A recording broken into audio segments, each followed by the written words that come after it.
Good evening. Welcome to the Show Boys podcast. I'm your host, Pixel Nick, and join me tonight, an always special guest. He's been here before, Tim from the FSF Popcast. How are you doing tonight? Very good, sir. Thank you for having me on. I'm so glad you can make it. Always Me love too. having you on, talking about Star Wars. Tonight, talking about The Bad Batch, Season 3, or perhaps the whole series as a whole, because it has concluded as of a week ago. Hope everyone had a great May the 4th. I know I did. I bought a bunch of Star Wars Lego stuff. May for us on FSF is always kind of a special month. It's always a Star Wars leaning month because I'm such a big Star Wars fan. Before we get started, gotta shout out our top tier patrons, Tim B and Yusuf H and Hall of Famer Joe C. Thank you guys so much. Quick patron plug. We got 4 tiers from $1 to $10. We release our episodes early on Mondays. They come out on Thursdays edited. We also have monthly episodes exclusive to our patrons.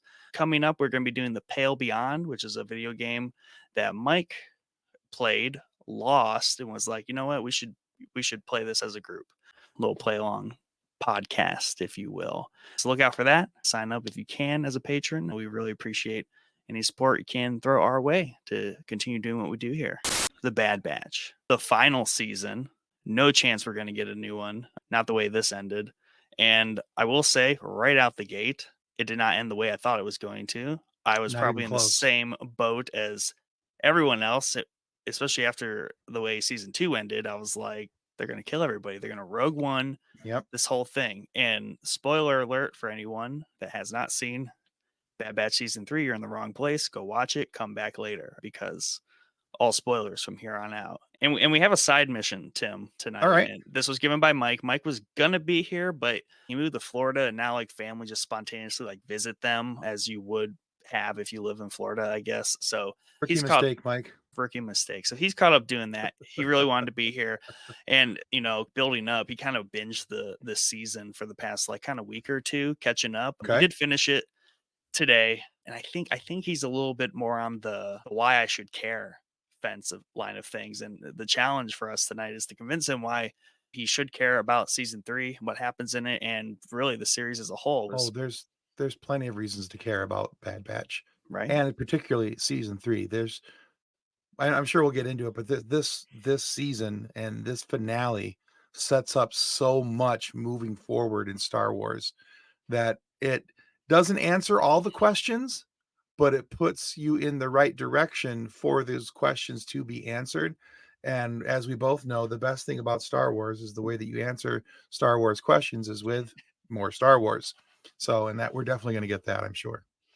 Yeah, definitely more Star Wars. And the other big theme, I think, obviously with this entire series is, the send off, the formal kind of, really the whole series is the epilogue to the Clone Wars, which is the largest, I would say, space of content for Star Wars. Yeah. So much is covered in that period, and this is, it deserved kind of like a 3-season epilogue, if you will. And it's definitely what the Bad Batch feels like, even from the intro. I love it when the finale has a different score, different. Yes. They removed the color from the monochromatic helmets on the intro, and it was colorless. It was just white and or gray. See, and all those changes got the old Filoni's going to kill everybody vibes. Right. Going, oh, buckle up, here it comes. Get your tissues ready because there will be tears. This will be sad. It was not at all. There were some permanent adjustments, but other than that, he kind of, they took it in a different direction and still wrap things up different, right? Maybe we got Ryan Johnson a little bit completely subverted our expectations. Right. The one thing I noticed about this season, right, definitely a different tone adjustment than previous seasons, right? Like first season, we're definitely setting up the characters, getting their footing in this galaxy. And then season 2 is very much a kind of like a quest fetch season where we see lots of different stories being told and all kinds of little nooks and crannies of Star Wars, which was awesome. Yeah. Obviously, shout out this little pod racer bike, that episode. Yeah. Love that episode. That episode was so good. But a lot of that went away in season 3. Really makes you appreciate how good the pod racing, all that is. But this season, complete tone shift. And part of that tone shift was a little abrasive to me after season 2 because season 2 was so much fun. This became a lot less fun, and I do dislike the back and forth. Omega's captured, Omega's being rescued, Omega's captured. I just feel like we're constantly chasing Tantus and just within reach of it, and they get slipped away. Not that I didn't like that, but it did make me a little unsure of like how much of this are we just going to go back and forth about. Did you feel See, that I way? I liked that aspect of it though, because it set the tone for the season leading up into the finale, knowing that this was the final season, knowing that the stakes had to be higher. I did think that it made everyone else around her in danger. And so leading up to the finale with the captures and the escape attempts, when her and Crosshair were escaping and bonding through all that, I honestly thought Crosshair was going to die in the jungle. And so I thought that that was his send off. And then in last week's episode, the penultimate episode, I thought that we were saying goodbye to Wrecker because Yeah, I thought he was done. I'm like, not my boy, not Wrecker. But yeah, so I like the fact that they did that because it put more of an edge on the season. Because coming off season two, which was, although it was a little more serious, season two to me was a little drifty. sure. It wasn't as serious. They were doing, like you said, it was a lot of side quests. It was like, we're going to go find this thing. We're going to go find that thing.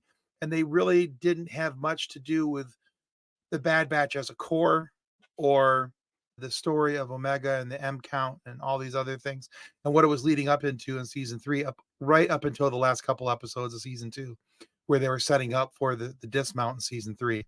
So I actually really enjoyed the tone of season three, and I enjoyed the fact that there was some level of seriousness to Omega's story because now it wasn't just golly, she's important. It's here she's important, and her importance puts everybody else in danger. Yeah. Yeah, I agree. And I like that season 2 was that fun kind of Clone Wars adventure side Right. questy stuff, filling in some fun gaps. But season 3, as that set in, that came to me where I'm like, okay, we are building towards something much more serious, right? We are going toward the end. We know we can't really do those side quests. And I more and more adopted the whole Tantus back and forth arc because ultimately that's what's been looming in the background the whole entire series Right. from Rampart To Hemlock to to Hemlock, right? Who yeah. by the way is a fantastic bad guy. Hemlock is just he's a good one. He's a good bad Yeah. guy for Yeah. sure, and very well performed as well. I don't know if you guys should get you guys should try to get the voice actor for We're him. trying actually. Yeah, I figured he did a stand up job. Really enjoyed him in every scene he was in, and a really good counter to Tarkin, right? Who is otherwise usually the big bad officer around. I like that him and Tarkin didn't get along. I like that he kind of stood Mhm. on his own different pedestal than what Tarkin stood on, even in the eyes of the Emperor, because a whole part of why they don't get along is Tarkin doesn't like not being privy to information, and Hemlock had Right. Yeah. Emperor to Hemlock information that no one else was privy to. Correct. And he could do things that Tarkin couldn't, and he understood things that Tarkin didn't.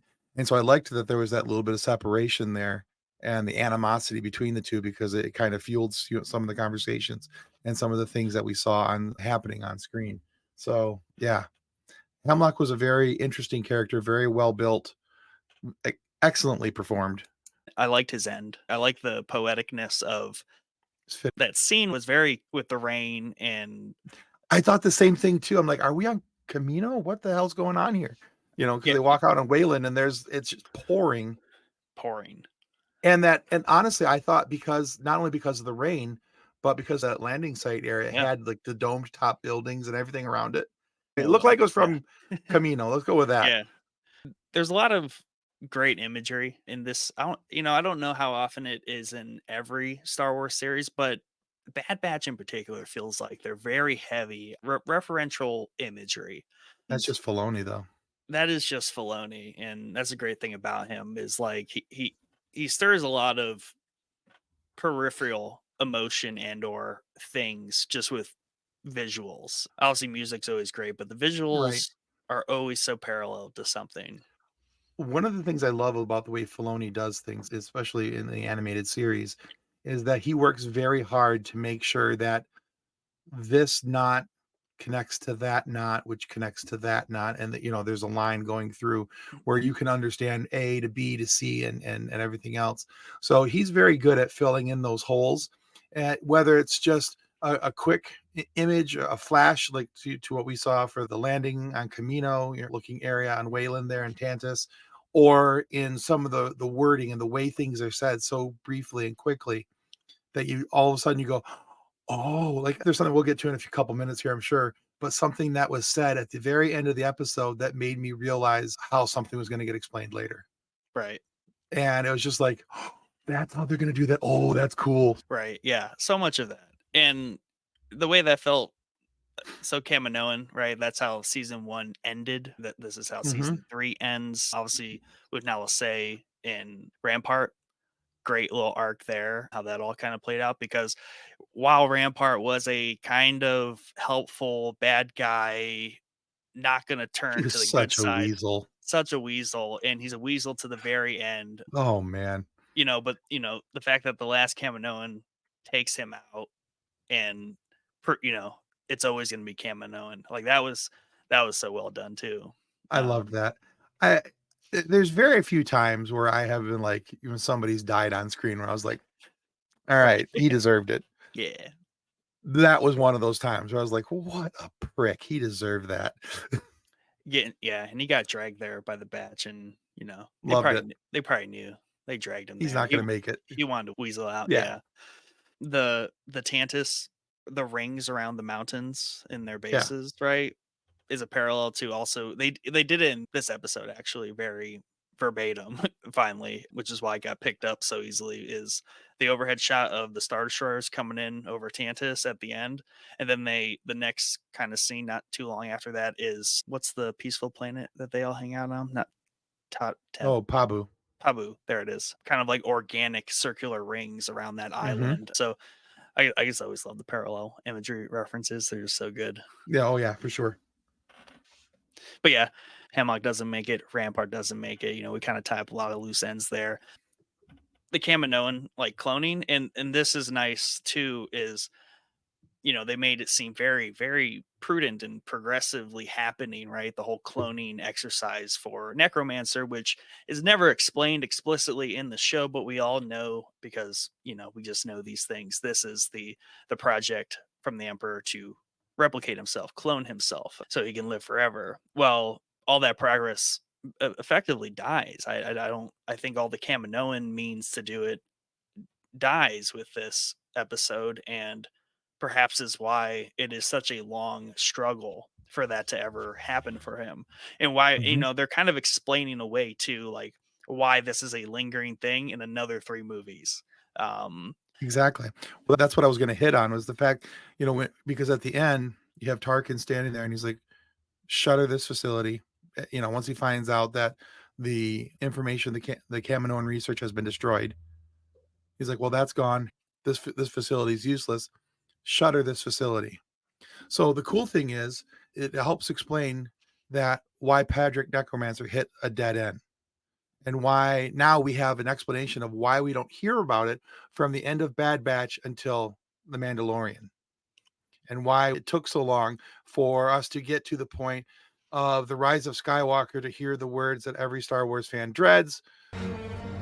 Somehow Palpatine returned. But it at least provides context to all of that discussion, because now we have that. And with the return of Grand Admiral Thrawn, there's involvement with Thrawn. If you've read the original trilogy, there's involvement with Waylon, Tantus, and Thrawn. So now we have Project Necromancer being mentioned in The Mandalorian in conjunction with Thrawn. So there's a tie-in there. And I think we're going to see some more tie-ins to that and whatever's coming next in The Mandalorian and Ahsoka. yeah, and in the Filoni movie, which is probably going to be Yeah. some crazy conglomerate of Filoni verse stuff. Yeah. It's going to be like the MCU, but Star Wars style. I definitely think it needs to make me feel how I felt after Rogue One by Oh, far. yeah. I should come out of there being like, I need to see this 2 more times in theater just to appreciate it both visually and how important it is to telling a story. Rogue One to this day is the only Star Wars movie where I have left the theater, drove excessively fast home. Sorry, state of Michigan troopers. Drove faster than I was legally allowed to drive so I could get home, put in episode 4 so I could watch the beginning because of the way those two movies ended up. Yeah. I was so stoked with at the end of Rogue One and so excited by the end of that movie that I had to go home and watch A New Hope. I think he's doing a good job so far of everything that we're seeing, even with the Bad Batch and the stories, the way they're being told. I think they're helping to set up the sequel trilogy, which were given to us without context. And so on the one hand, that's fine. But on the other hand, as Star Wars fans, most Star Wars fans are going into this with context in mind. They want context. They need Yes. to have an understanding of what's going on. And I think the Bad Batch helps set the step for shows like The Mandalorian and Ahsoka and the Mando movie, all these things moving forward, because those are setting the plate for the sequel trilogy moving forward. And they're adding context, which is helping.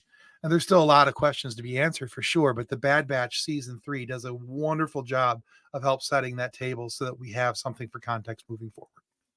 Yeah, and it does like a lot of things flown, it does it in a very organic way. Like none of that, like still everything I saw during the finale, I was still very much engaged with the story being told Yeah, without doesn't feel forced. being distracted by. I'm like, oh yeah, they're just throwing that in there to fix something else. It's all very organic and how it kind of pops into your mind as a side thought.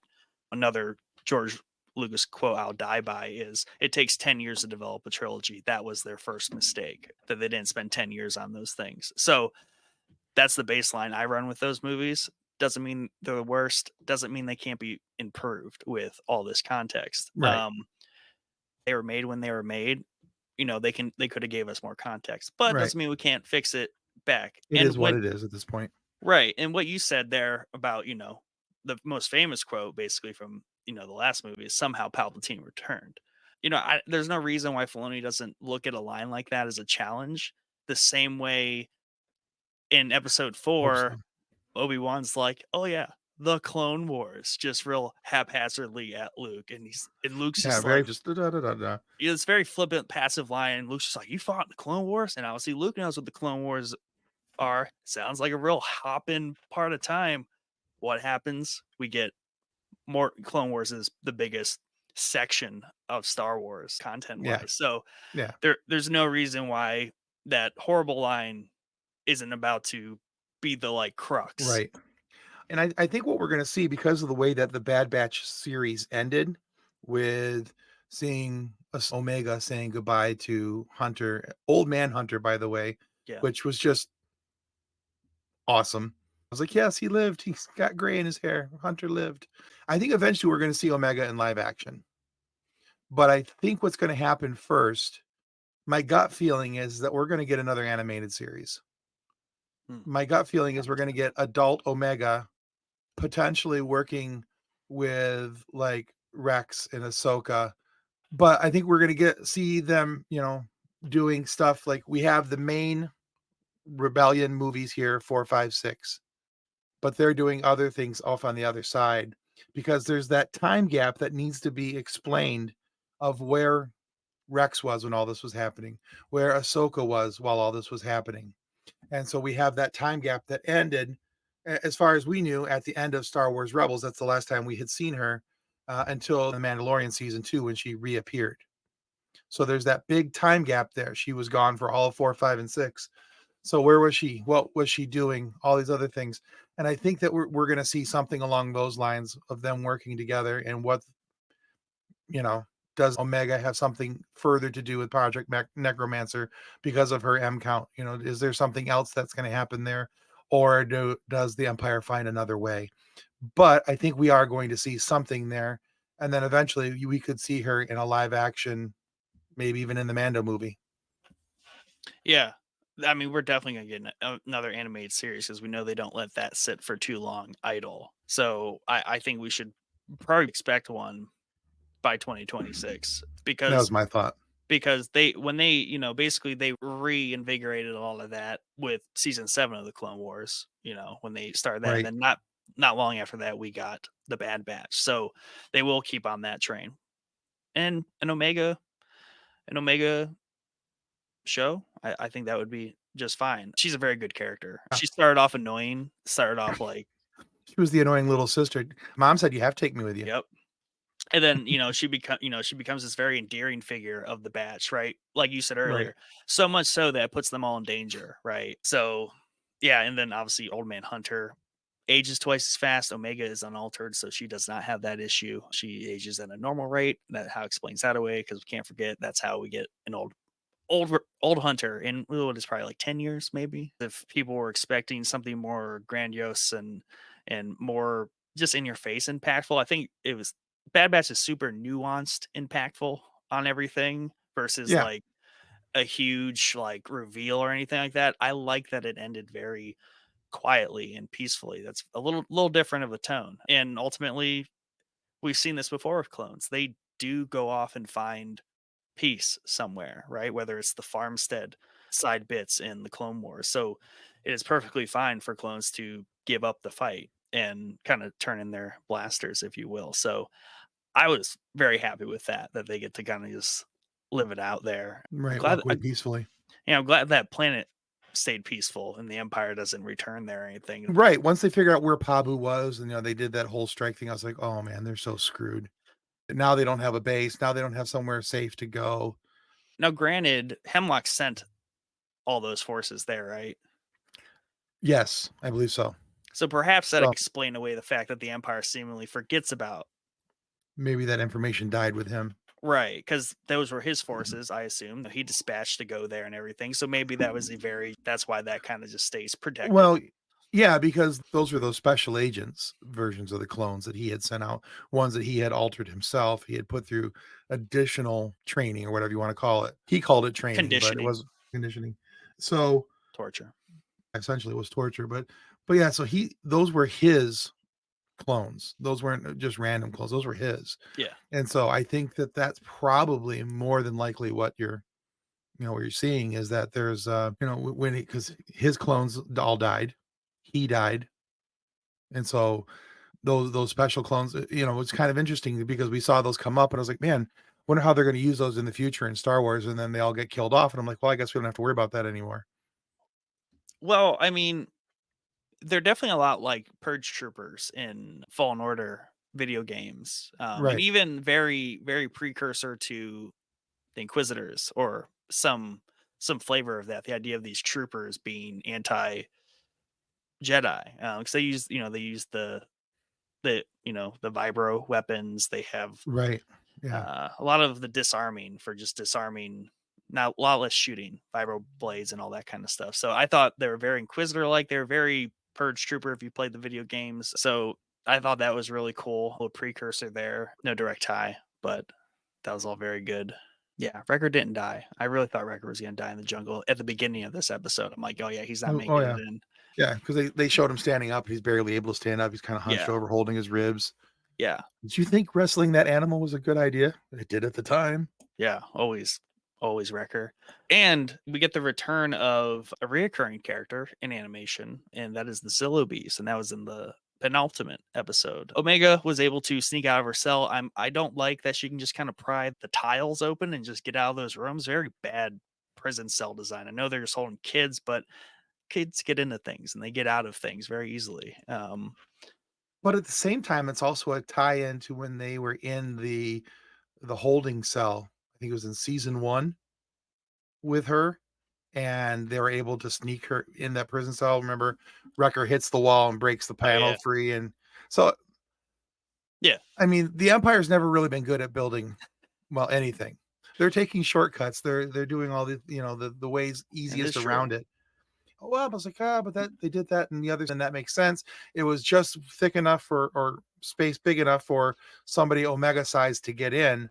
So I'm like, okay, so this kind of makes sense. And then when all the other kids, she's helped sneaking them out. I'm like, yeah, that makes sense that they're all would all go through there. So Yeah, for sure. Minor note. I was just like, they don't have cameras in those rooms. Whatever. This is Star Wars. We don't do high tech security. We do very analog security. We're gonna watch them through the windows. I was honestly also kind of surprised about that because being the fact that they were pretty much watching these kids, the specimens, 24/7, and they had him under such high scrutiny. I was honestly very surprised that there wasn't an in-cell camera, Right. which would have screwed them over from trying to get in through the wall and from being able to reprogram the drone droid Yeah. that was there to take their vitals and everything. Which was clever because she learned how to do that from tech and all that stuff. Right. So good application of skills.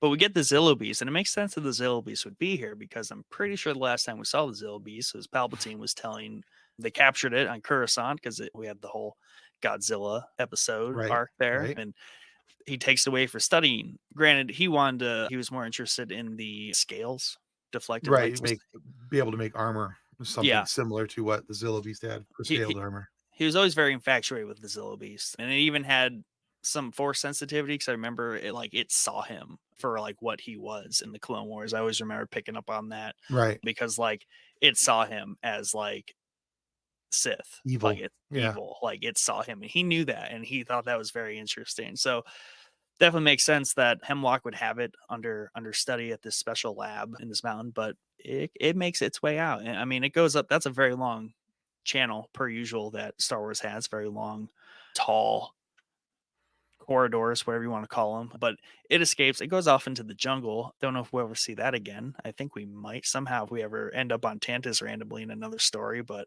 I'd be okay if we don't, yeah, personally. yeah, this season in the Bad Batch for sure. Like while it does work a lot of stuff forward, it closes the door on a lot of things. Like you said, Zilla Beast can just go off in Tantus and live in this jungle. That's a very hostile jungle. Great place Right. for it to be. It served its purpose. It was the distraction that Omega and the other kids needed to be able to get out of the facility. So it did its job. Thank you, Zillow Beast. But please go live in the jungle Yeah. quietly. We don't need to hear from you or see you again. And I was going to say this earlier about Omega at the end, right? She decides to become a pilot for the The rebels, rebellion, yeah. the rebellion.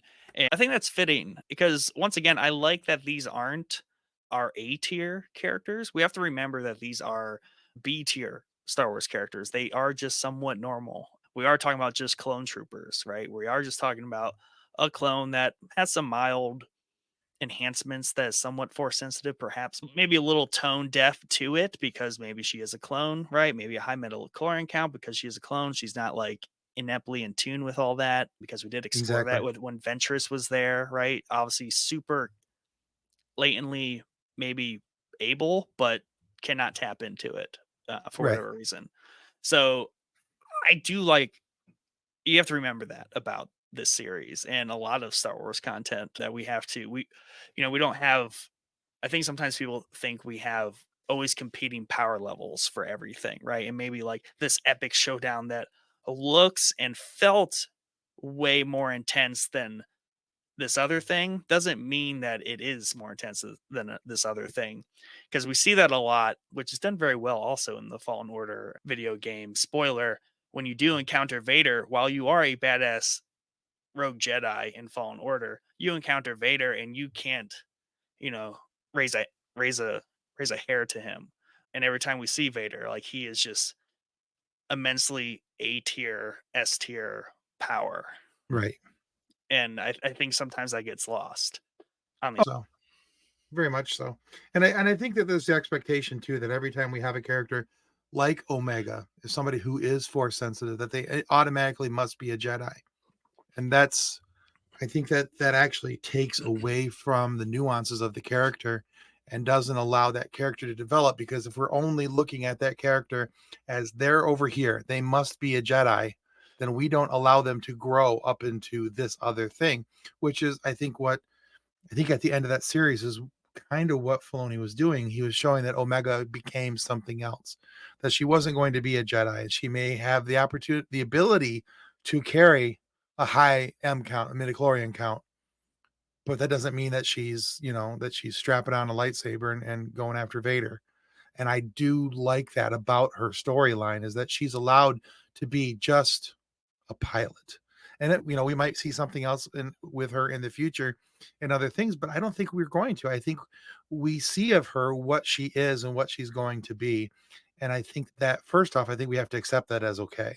And that's a good thing. Not every character has to have force abilities. And I think that that takes away from the specialness of those who do have the Force abilities if we expect everybody to have them. And so Omega not having those Force abilities, not being able to tap into them, I think is a good thing, not only for Omega, but Star Wars as a whole. Not everybody has to be a Jedi. Yeah. Yeah, for sure. Which also kind of reinforces a little bit of Brian Johnson's episode 8, right? That was kind of like a little bit of an undertone that he perhaps was trying to get at point in I that think he may have movie. stumbled into it, but yeah, it Yeah. was there. Obviously, Filoni does it much more gracefully. But yeah, Omega, like, yeah, M count doesn't necessarily mean anything, right? And No, everyone's Anakin. right. I want to say one more thing about this whole Ventress bit. I'm so disappointed with her usage in this series. I was so excited with everything going into season 3, knowing that we were getting Ventress. And then when they started teasing her with the yellow lightsaber, I was like, oh my God, this is a cool storyline.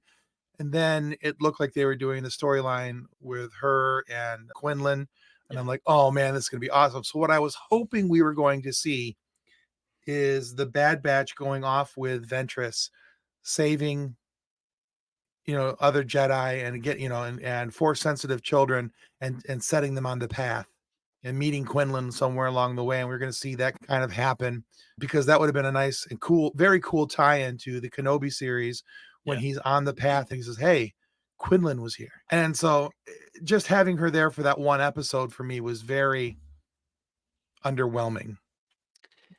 Yeah, they shouldn't have teased it not as hard as they did, especially in action, while she does fight them more playfully. Like, she doesn't actually Yeah. fight the Bad Batch, but that was weird. But, per usual Star Wars fan, I'll explain everything away to be okay. I like that, though, it did not overcomplicate the season, right? I think with ultimately how the season played out and what the focus was, that would have been a better season 2 thing, to have a side quest adventure with Ventress, a side arc there. It would not have fit into season 3 very well. I think it could have. And here's how. I was expecting season 3 to have more than 15 episodes. I was expecting us to be somewhere in the 20 to 25 range. Wow. So, with Expected a that, lot. I did expect a lot. Yeah, because I knew that this was the finale. I knew that they were going to be closing some things up. I was more hopeful, I guess, Yeah. that they were going to have more context added in, and having that would have helped tie in some loose ends for some other things. So, going into season 3, my hope was that that's what we were going to see out of her and coming into the series. And then having her show up, I was like, oh, okay, so we're going to go on 1 to 3 episodes past this one of that storyline. I thought maybe we'd see a total of a 3-run arc, a 3-episode arc of her, being assisted by the Bad Batch and her kind of teaching Omega, not force powers, not all these other things, not how to use a lightsaber or anything along those lines, but how to be a soldier, a female soldier, how to be herself in this situation that she was in. And I was kind of looking for her to be like the female version of Hunter to her. Right. And I thought that that's maybe why they were bringing Ventress in, was to, mentor Omega to some degree. And then that would help explain away some of the other things as we move forward throughout Star Wars. Now, it doesn't take away from the power of the season 3 or the power of the finale.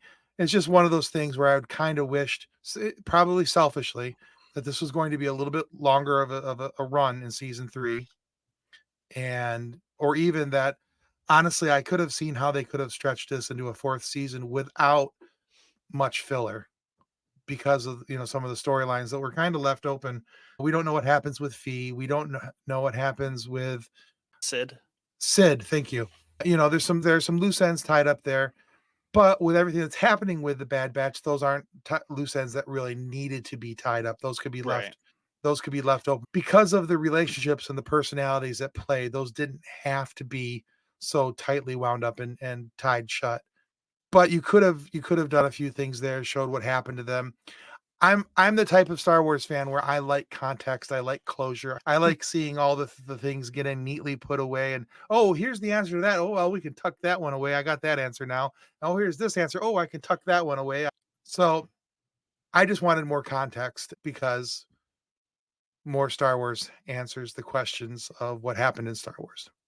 Yeah, and I think that was part of my adjustment that I need to have into season 3 was I felt that there was a lot left open from season 2. There's this undertone that they were alone in the galaxy, and they spent a lot of time in season 2 making friends and finding allies, and that was a very big sub theme in season 2, which did not do anything for them in season 3 because ultimately it is just them. None of their allies come to them on Tantus or No, partake they're in. back on the Right, they're all back on their own again, like completely. Obviously, they have Crosshair back, and really, that is the story. Like all those adventures and all of that from season 2 was them, growing as a unit, a family unit, and all that stuff, which is great. And obviously, huge redemption arc for Crosshair. Though Tech got all the attention in season 2, dies right. But I guess that's what I was trying to say earlier is like that was part of my tonal shift I had to accept was that a lot of the content of season 2 and maybe a little bit of season 1 did not go anywhere other than building the Yeah, relationships and things like that. I felt that season 1 and season 2 were exactly that. They were more for setting up the conclusion of season 3, and that it gave context to the storylines, especially for the redemption arc of Crosshair. And I just want to talk about that for just a quick minute Mhm. because his redemption is so complete in this series that here's a guy who's gone from even as a clone trooper in the very beginning when we see him in season 7 of the Clone Wars leading into the Bad Batch. Here's a guy who's very much on the fringe edge of being, like the hard ass soldier, right? And he is, whatever they tell me to do, that's what I'm going to do. And that's how I'm going to do it. Good soldiers follow orders. And that's even after he's gotten his chip taken out. He's done all these different things. Good soldiers follow orders. He's just going to do it. And so that leads him in a path against his buddies. And I love the fact that in season 3, when they're going back to get Omega, he is willing to stay behind and take the hit. He's trying to send off Hunter. He's trying to send off Wrecker. Yeah. Just go find Omega. I'll deal with this. It's what I deserve. And for me, that sentence hit like a ton of bricks because I mean, to see where he had been as a character to where he had gotten to and the attachment he had made with Omega because of their escape and the fact that she never gave up on him and he saw himself as something worthy. But in that moment, for the betterment of his crew, Right. he was willing to take the hit. And to me, that really shows where he's in season 1 or even in end of season 7 of the Clone Wars. That's not something he would have done. He would have stepped out of the way and just been like, yeah, you guys are screwed. But here he's willing to take the hit. He's willing to put himself in harm's way for them. And I just thought that that was really cool. Yeah, no. Yeah, he had a great run, great arc. I'm glad he gets to live though handless, right? Fix that whole problem, right? Just cut the hand off. You don't have the tremors anymore. All the shakies are gone. That fixed that. Which I like. They literally just cut his hand off. I thought he was dead. When Oh, that when he someone raised had that eye. vibra blade, Yeah. I'm like, exactly. This is the finale. This is a Filoni finale. Somebody's getting the 86 here. Yeah. One of the good guys is going down. Has to. And so I thought it was Crosshair. I think because in my mind, out of all the ones that was I in thought the all three of story, them. I thought at least Wrecker and him were gonna die in that fight with all of them. right. They're But done. I thought that Crosshair is probably the most expendable for the storyline. Yeah. I thought he was just yeah, I thought he was done early on. I didn't think we were going to get more than the first couple minutes with him. Good soldiers follow orders is a big theme of this whole entire series. And obviously subverting that whole notion completely away was a very explicit point. The other explicit point that we're talking about earlier, though, is not all not all M count strong, force sensitive people have to be Jedi, right? And that's really kind of what Right. happens to Omega. And a lot of it is they get to choose, and that's what her and Hunter talked about at the end. Is they just can be whatever they want to be. She doesn't have to be some force sensitive Jedi in training with someone, and the clones don't have to, die for the Empire. They can just quit. Yeah, the Clone Wars are over, and you are clones, and Right. We are done here. we are done here. And I think a lot of them wanted to be done. That was definitely it's hard in government, changing of the guards and all that. It gets very confusing. Not a lot of people know what's going on, and I can understand how they got kind of sucked into that vortex and just slowly replaced too by our TK units, which are just conscripted soldiers that can't aim. Horrible shots and crappy armor. And I love the fact that even all throughout Rebels, every time Rex has to put on the TK armor, he talks about how crappy it is. But I do like the fact too in this finale when they do break out all the rest of the clone troopers, and they're all like, "We didn't think anybody was coming for us. We thought we were all goners." And they're like, "We need to protect. We need to go save these guys. Who's up for one more fight?" And just the sense of brotherhood out of these clones. I've always loved that and respected that about the clones. They're all like, "Yeah, I got one more fight in me. We can do this for the brotherhood." They're willing to help each other, back each other up. They have that hoorah moment of just like, glad you guys came back for us. We didn't, But we're done. in this horrible place. They're back. And, those were regs, right? And the regs were never big fans of Clone Force 99. And the feeling was mutual, but they kind of band together there at the end.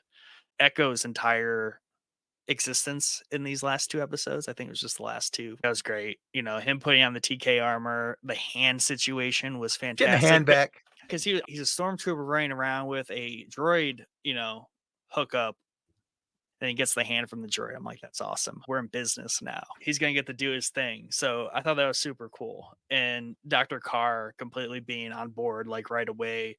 She's in this like horrible predicament where she knows it ain't right. She very sympathizes with the clones, with Omega, now say, but she doesn't have any options, right? She can be a little bit of subverting progress and behind the scenes stuff, but like as soon as she sees Echo, she's like, oh yeah, let's do this, right? She's on Yeah. board.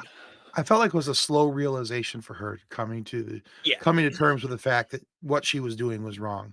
Even she admits that as much as that what she's doing is wrong. She realizes that she thought she was doing something good for the clones, for the Republic, and doing her duty as a clone. And, she came to see that after a while that Hemlock was a maniac, basically. And so to me, that was kind of cool. And like you said, it was the second she sees that it's Echo and that it's another clone coming to rescue all the rest of these clones. And she's like, yeah, okay, let's do this. Let's go with it. We're going to make this happen. So I'm hoping that we see a little bit more of her in the future, but I also expect her Fade away. to fade away, to be a nothing character that moves forward. Although I am curious with her. Was she given the special aging that the rest of them were, or was she allowed to age normally from the beginning of the Clone Wars? When was her birth cycle? When did she come in? There's a few questions, but these are all outside context things that don't need to be answered Yeah. for me to be happy with Star Wars. It's just one of those moments of curiosity where I'd be like, it'd be kind of neat to know, you know. Yeah, my thought is obviously no particular batch is de-aged or anything like that. I think she just has normal aging. She was just an earlier version of a female clone trooper, and then Omega is just like a later version of this little side line of female clones. The other thing I'm curious about, if there's an Omega, who's the Alpha? And is Boba It considered the Alpha? That's how I always took it. That's what I've always thought too, but it's never been explicitly said. And so I'm just, because Boba was an untainted clone. So in my mind, he was the Alpha. And if she was an untainted clone from the original strand, then she would be the Omega, the Alpha and the Omega, the two untainted. Yeah. But then there's an Emery Carr, and if she was supposed to be the first Omega, I am Yeah. thusly confused. Memory could have been an accelerated one because I mean she just hasn't been through war like the rest of them. But Right. obviously, I think the Kaminoans cloned her for more like office administrative science stuff. So I don't think there's a reason to fast track her there, like just normal What's my pace. job? You're You're gonna gonna learn a be lot of cool stuff, but you're gonna be great with a stapler. great with cloning. And that's the other thing too. Like even characters as big as Hera, right? Hera is incredibly popular, very recognizable, has been Right. very woven into the Filoniverse. She is still just in any main movie a call over the comm at the Rebel base. She, her ship is in the background. Agreed. She's like a B plus character because she does get, to meet Mon Mothma, right? And Ahsoka, she's in front of very important people, right? She is known, she's a general, things like that, but still like a B plus character. Emery Carr's more of a C class. Omega's like a solid B. They can fade Sure. away into the background of Star Wars, just the same way that Rex was there on Endor, right? He's a background character. So, which also takes me back to another animated series where we see Rex and Ahsoka and possibly Omega doing some Right. of these other things on the other opposite side. Because from Star Wars, it's always things are seen. Ask Obi-Wan from a certain point of view. Yeah. I would think that we're going to get something that's going to be like a different POV of the original trilogy, of people doing Right. missions and things on the outside, on the other side, where it would allow for involvement of some of the villains, aka Darth Vader, and all these other things that weren't shown in the original trilogy, but Mm. you're not necessarily going to see the Luke Skywalkers, and although there could be some run-ins with them. Okay. Yeah, that I can get on board with that. That's pretty cool. And especially because we have so many characters now because of Bad Batch. All Wars of and this, Rebels, all this all three of those pre series. Yeah. episode 4 content. And now we have the Mandoverse, which is that post episode 6. So we do have a lot of continuity between these two in the original trilogy, which has not been touched, right? Nothing else has taken Right. place during that. We've gotten right up to it and right after it.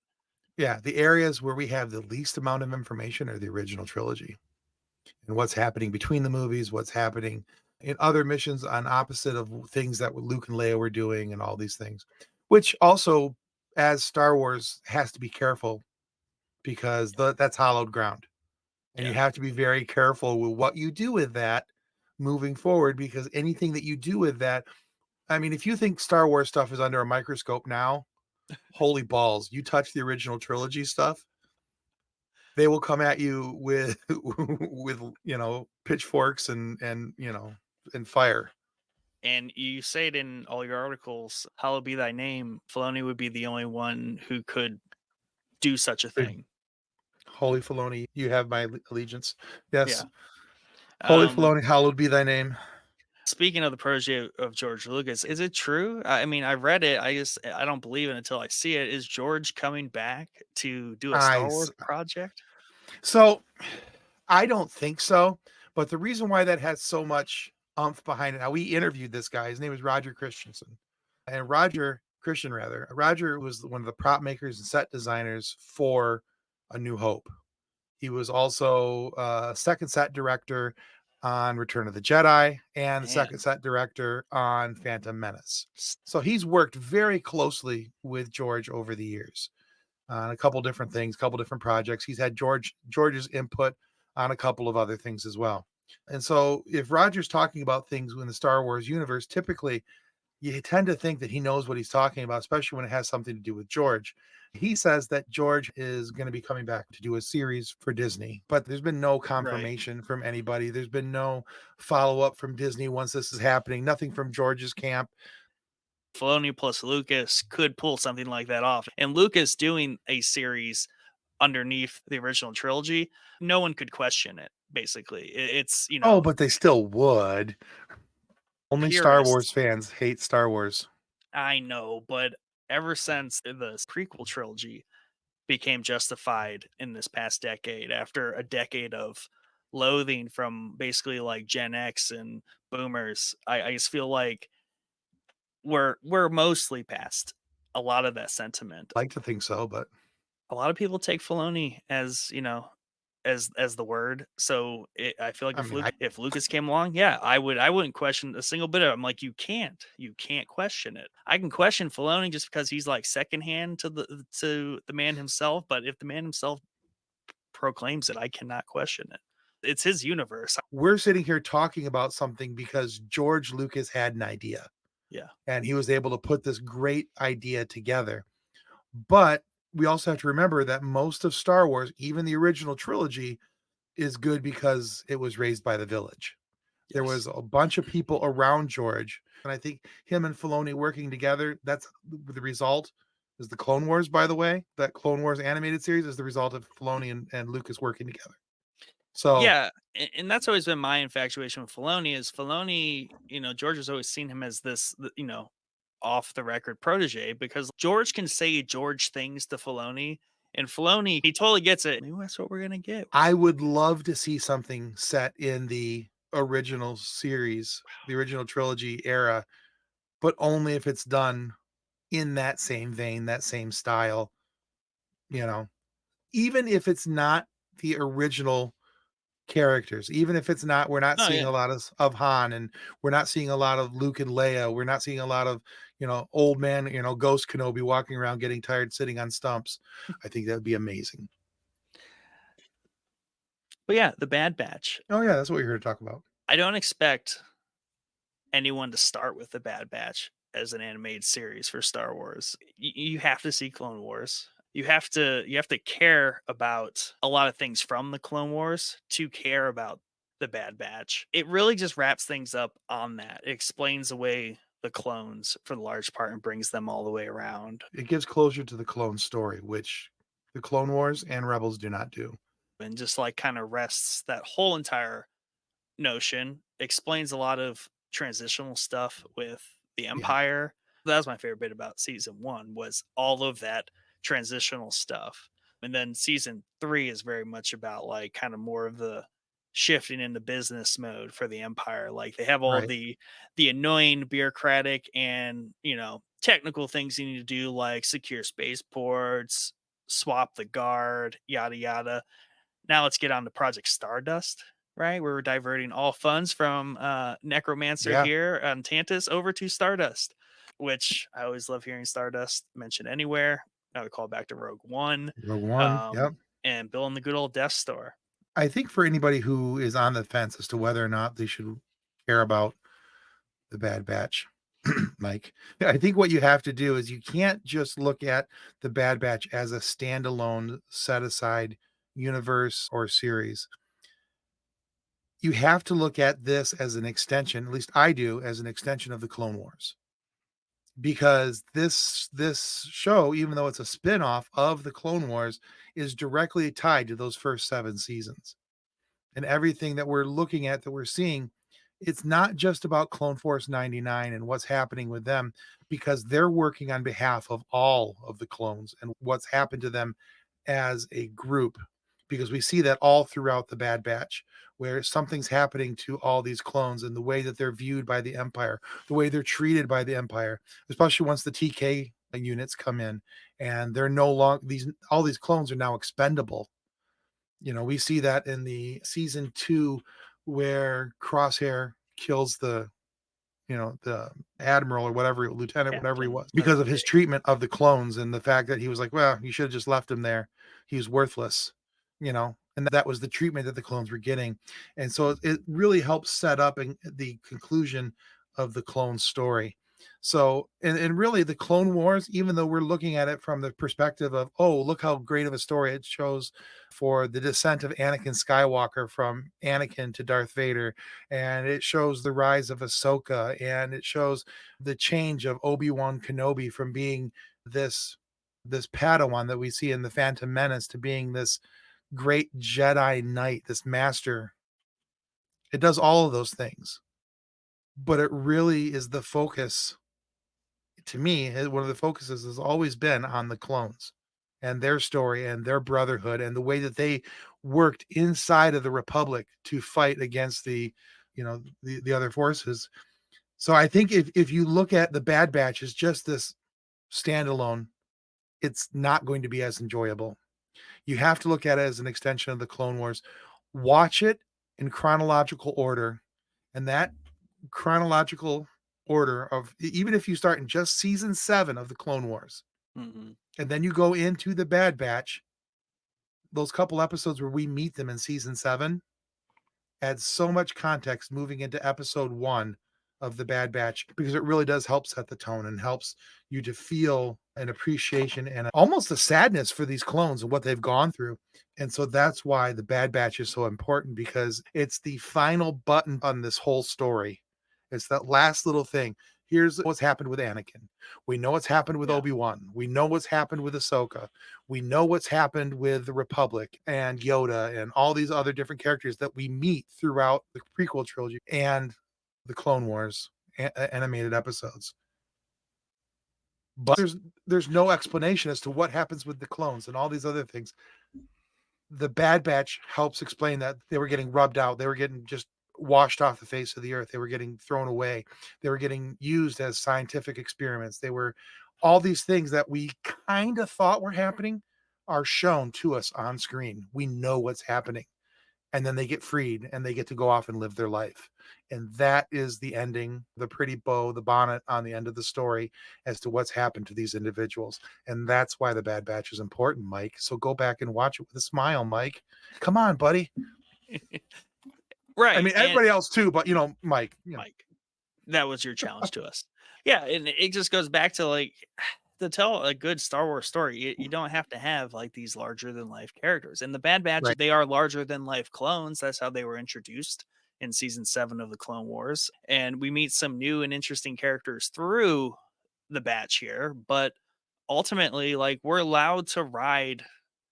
Like if you think about it, season 7 of the Clone Wars is like the top of the roller coaster. And, a ton of things just actually go off the rails in that because we have episode 3 continuation after that. And everything that just spirals right at this peak, right, right? With Ahsoka at like her prime, her peak, all of that. Literally we see Anakin and Obi-Wan go off to, Coruscant to save the Chancellor. The Mandalorian arc completely like building up the siege of Mandalore is massive. You can't just end it on that with right. so much of 7 seasons focusing a lot.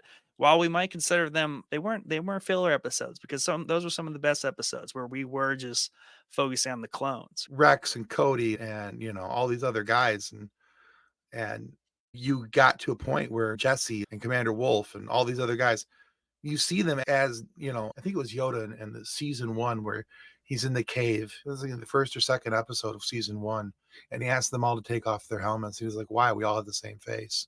Right. But they didn't. There was all these little nuances to them, and their personalities were different, even though they were clones of each other. There were things about them that were so very different and made them entertaining as characters, and that carries on into the Bad Batch because Clone Force 99, yes, they're clones, they're defective clones, but they have these entertaining personalities. I mean, who doesn't love good old redneck wrecker who wants to just go be a good old boy, go blow something up, you know? Yeah. Right.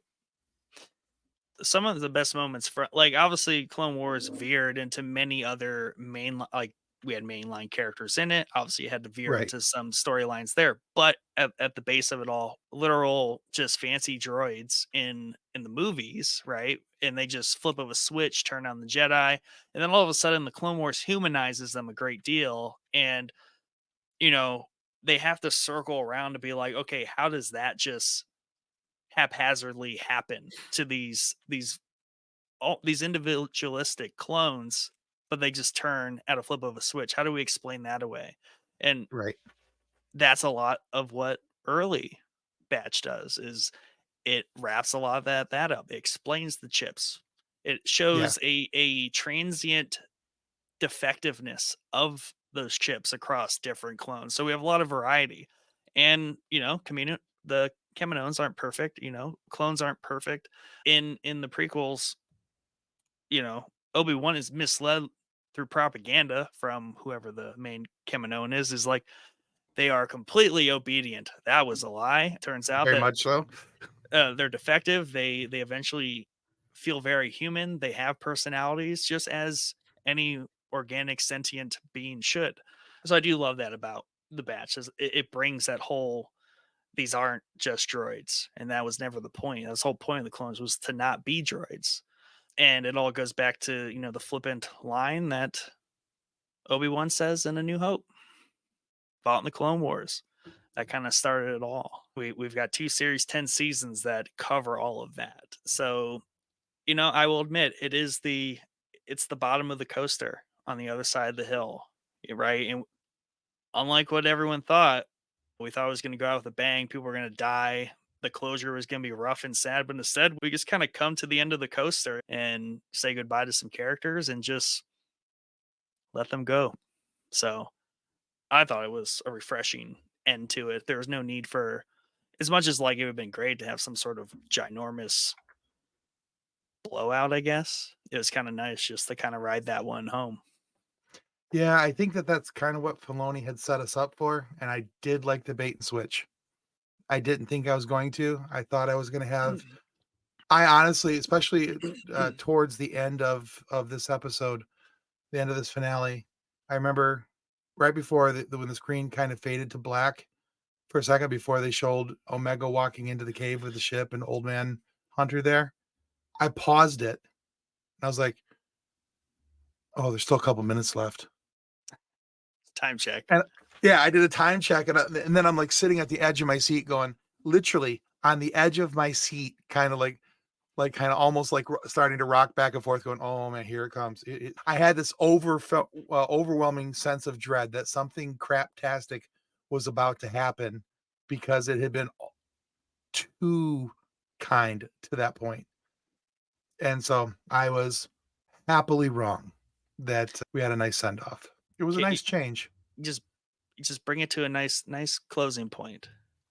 Clone Wars and Rebels had readied us for something crap to end at the end of the season. Yes.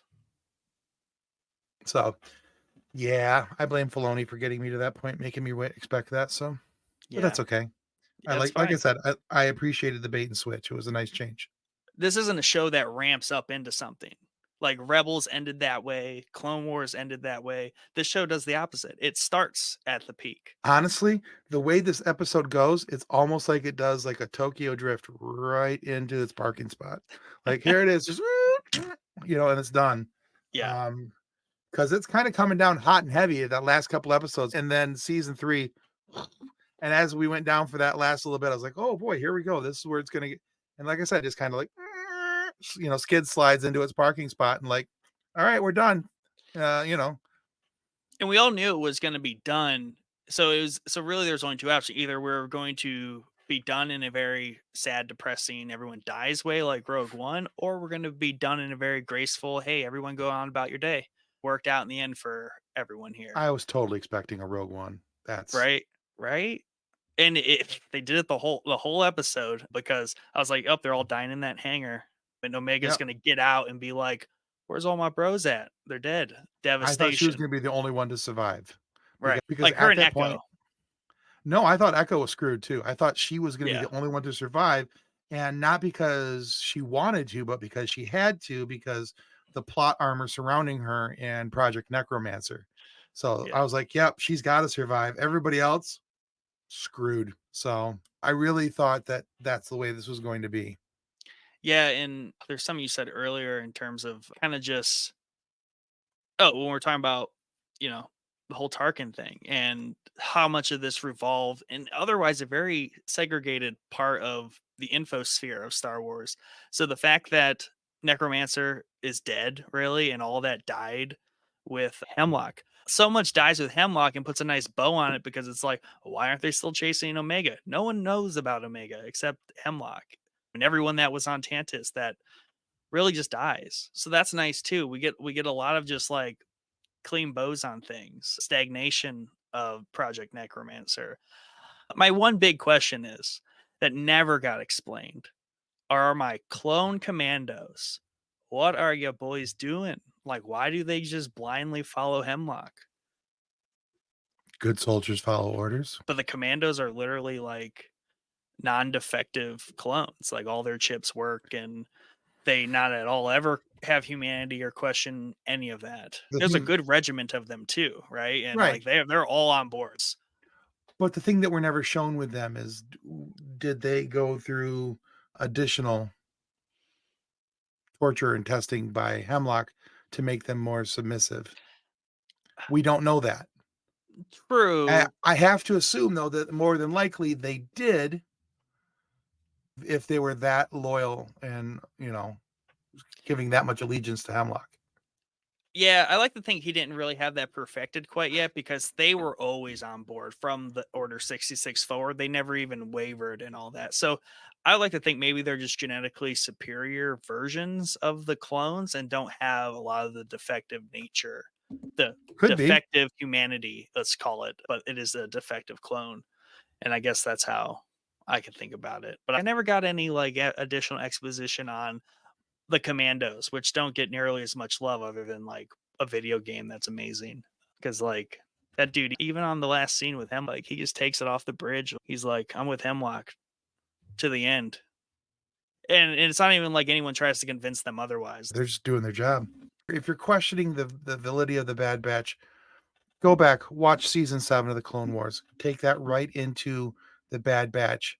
Go from one to the other. And yeah, especially just even if it's just the Bad Batch episodes in season 7 and then into Oh this yeah, series, and that ties everything together. I admit there's a lot of misleads in it. There's a lot of Oh yeah, carrots, but it's not about any of that. Those are just the fun add-ins, the fun tie-ins for another thing. Like this was, like you said, wrapping up the story of the clones, bringing that all to yep. a point. Well, once again, May is a good month. Lots of fun Star Wars stuff happening. Do you guys have anything exciting going on for May? This upcoming Friday, we've got an interview going to be posted with Daniel Bowman, who is a really cool droid performer. Like in Mandalorian, he is Blue C-3PO, or as I Oh, like to call him, Blue PO. bloop. Let's just trying to look at what else we've got coming up. We've just got some really cool people that have had some really cool stuff. And we're going to do some stuff about Tales of the Empire and leading into, we're going to have a discussion. These will probably be live shows, not our Friday interviews, but our live shows are going to be more Star Wars centric this month. And we're going to have one leading into the story of the Acolyte at the end of the month, because the Acolyte comes out June 4th and we're stupid excited about the Acolyte. Yeah, May 4th, Tales of the Empire, and finally getting some context and closure about what happens to Bear Sophie. And through that, and then we get the Acolyte on June 4th, and giggity, giggity, giggity, life is good. All the good stuff rolling out. June's going to be interesting. I go on vacation in like a week. So May's basically over for me. And then June's here. But House of the Dragon comes back June 16th. Chad and I will be doing a follow up to our season 1 campaign series. We'll be doing a season 2 campaign series on House of the Dragon. So that's coming up on the Showboys radar. Join our Discord. We did drop our schedule for May. We got a lot of good content in there. We are just rolling on the series reviews. We've been surprisingly on it very organically, divide and conquer, and we're watching stuff. So check that out. Thank everybody for listening, watching this evening. Hope you've enjoyed Tim and I discussing our favorite topic of all time, Star Wars. Tim, thank you for Absolutely. being on again. Having me. This is awesome. Yeah, I'll talk to you again. Everyone, have a great night. Sign up on our Patreon. Subscribe on YouTube. Love us and we'll love you. Peace out. Goodbye.